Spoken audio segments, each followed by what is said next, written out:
As I record this session, the second T20 match between India and England is over, and Virat Kohli has failed again. Now, you've been watching this call now for Virat Kohli to be dropped from the T20 team.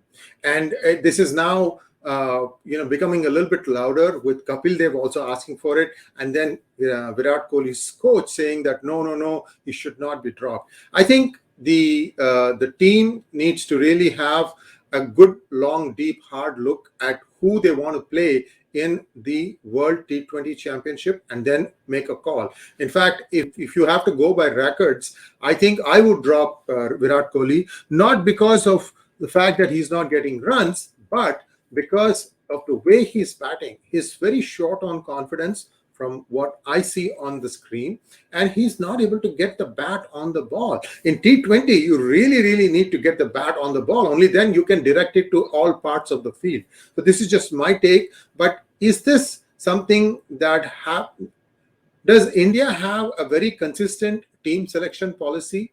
Let's take a quick look. What happened to the team selection in the fifth and final test, where India managed to lose the match after being in front for the first 3 days? What happened?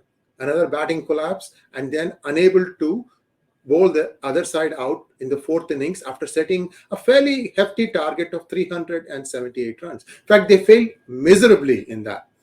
And then, even on the first day itself, there were questions about the team selection. Why not Ashwin? Why was Ashwin left out? Now, I can tell you one thing, guys. I'm not actually carrying a brief for Ashwin. In my opinion, Ashwin ruined it for himself by not batting better in the World Test Championship 2 innings, and then in the following South Africa series when it was played in South Africa.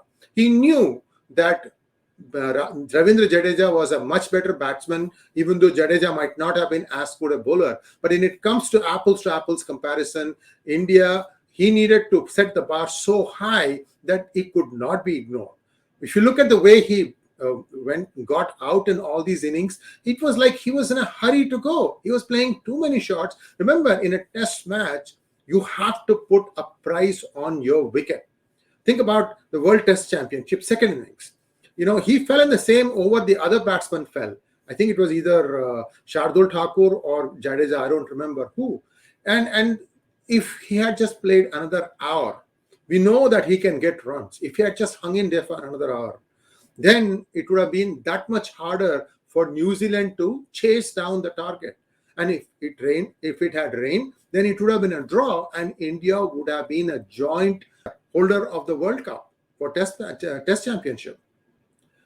That didn't happen. Then if you look at the other matches also, something is missing. I can tell you that something is going on when he goes out to bat. He's a much better batsman than what his numbers show.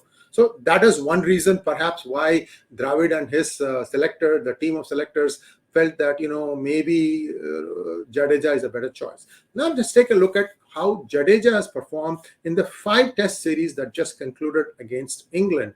4 first and then the 5th one now. 5 tests. Jadeja played all 5. He got 100. And then look at the number of wickets he got. 6 wickets.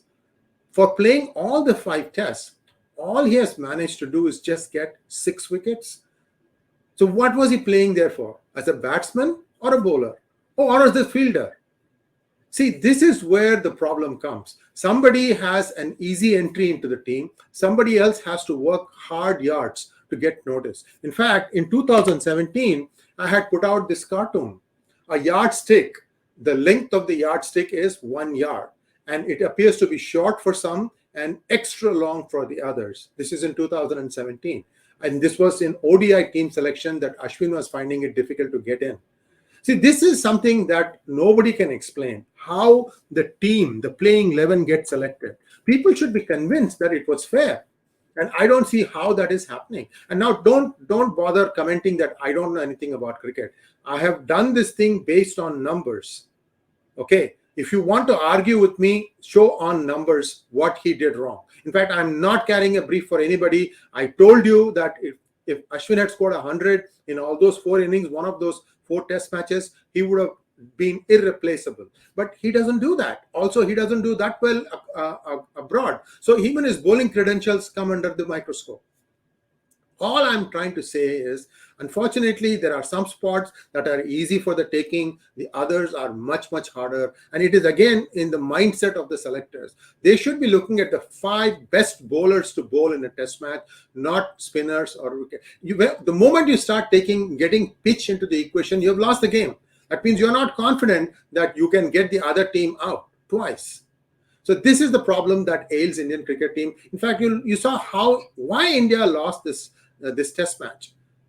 The hard facts are, the sad truth is that Indian pacers cannot sustain 30-40 overs in a test match. They can't bowl. I'm combining both innings. When it comes to bowling at a stretch, at intensity, India doesn't seem to have the gas. They run out of gas. Shardul Thakur was very pathetic. No runs to show for himself, and no wicket. I mean, 1 or 2 wickets, it doesn't matter. In a bigger frame of things, Jasprit Bumrah gets the breaks, 3 wickets in a very short amount of time. And then what happened? Nothing. So this is where the bowlers, pacers number 3 and 4 should have stepped up. I don't know what's wrong with Mohammad Siraj, and people play hurt, but it is magnified for some and it is minified for the others. These are all the different things that are wrong with Indian cricket, Dravid or no Dravid. I mean, we used to think that, oh, here is a coach that should be very, very full of integrity.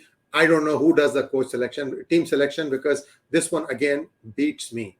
Thanks for watching. Please like, share, and subscribe to our channel. And don't forget to click on the bell button for notifications. Namaskar.